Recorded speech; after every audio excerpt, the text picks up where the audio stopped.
ஒரு ரோட்டோரமாக நடந்த ஒரு சின்ன விஷயந்தான்.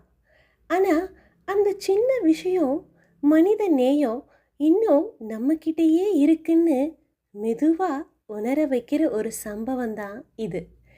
இதுதான் நாம் இப்போ பார்க்க போகிற கதை. ஒரு சாலையோரமாக போகிற வழியில் ஒரு மின் கம்பத்தில் ஒரு சிறிய காகித துண்டு எழுதப்பட்டு தொங்கிக் கொண்டிருந்தது. அதில் என்னதான் எழுதியிருக்கும் என்ற ஆர்வத்தில் நானும் நின்று படித்தேன். என்னுடைய 50 ரூபாய் தொலைந்து போய்விட்டது.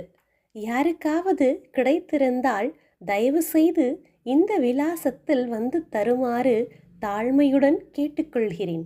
எனக்கு கண் பார்வை அவ்வளவு சரியாக தெரியாது என்று முழு விலாசத்துடன் தெளிவாக எழுதப்பட்டிருந்தது அந்த கடிதத்தில்.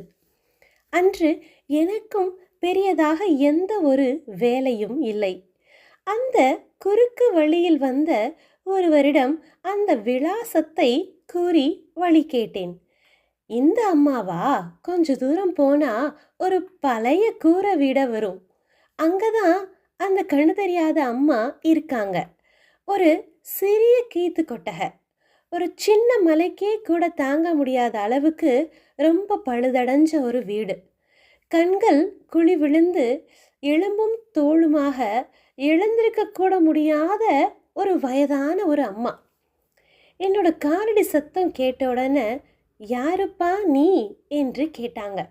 அம்மா, நான் இந்த வழியாக வந்தப்போ இந்த 50 ரூபா கீழே விழுந்து கிடச்சிது. அதை உங்ககிட்ட கொடுக்கலான்னு வந்தேன்.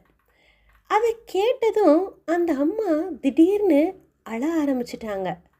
தம்பி, 2-3 நாளாக கிட்டத்தட்ட 30-45 பேர் மேலே ஒவ்வொருத்தராக வந்து 50 ரூபா கிடச்சிதுன்னு சொல்லி என்கிட்ட கொடுத்துக்கிட்டே இருக்காங்க.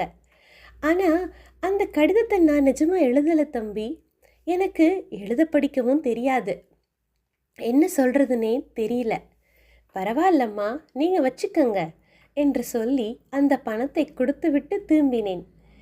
நான் கிளம்பும்போது, தம்பி, நீ போகும்போது அந்த மின்கம்பத்தில் இருக்கிற அந்த கடிதத்தை கிழிச்சிட்டு போயிரு என்று அறிவுரைத்தார் அந்த தாய்.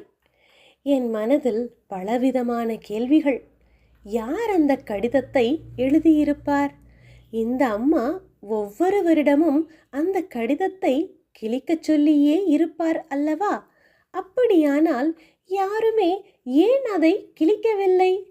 யாரும் இல்லாமல் அனாதையாக வாழும் ஒரு உயிருக்கு கடித வடிவில் உதவி செய்த அந்த மாண்புமிகு மனிதநேய நண்பருக்கு என் மனதில் மனதார நன்றியினை சொல்லிக்கொண்டேன். இந்த எண்ணங்களோடு நடந்து கொண்டிருந்த போது வழியில் ஒருவர் என்னிடமே கேட்டார். அண்ணே, இந்த விலாசம் எங்கே இருக்குது? 50 ரூபா கீழே கிடச்சிச்சு.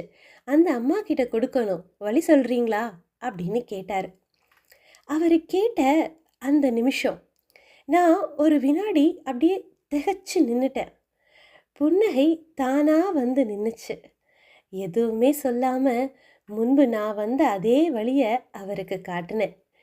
எனவே இந்த கதை கூறும் உண்மை என்னவெனில், முல்லைக்கு தேர் கொடுத்தும் மயிலுக்கு போர்வை கொடுத்தும் மன்னனுக்கு நீடூடி வாழ நெல்லிக்கனி கொடுத்தும் பார்க்காமலே கொண்ட நட்பிற்காக உயிர் கொடுத்தவர்கள் வாழ்ந்த இந்த புண்ணிய பூமியில் மனித நேயம் இன்னும் மரித்து போகவில்லை. அது இன்னும் மனங்களை தொட்டுணரும் ஒரு முடிவாகவே வாழ்ந்து கொண்டிருக்கிறது. ஆக உதவி செய்ய வேண்டும் என்ற எண்ணம் இருந்தாலே இந்த உலகத்தில் உதவ 1000 வழிகள் இருக்கின்றன. சத்தமில்லாமல் செய்யப்படும் உதவிதான் உண்மையான கருணை. நன்றி நண்பர்களே. மற்றொரு கதையில் சந்திப்போம்.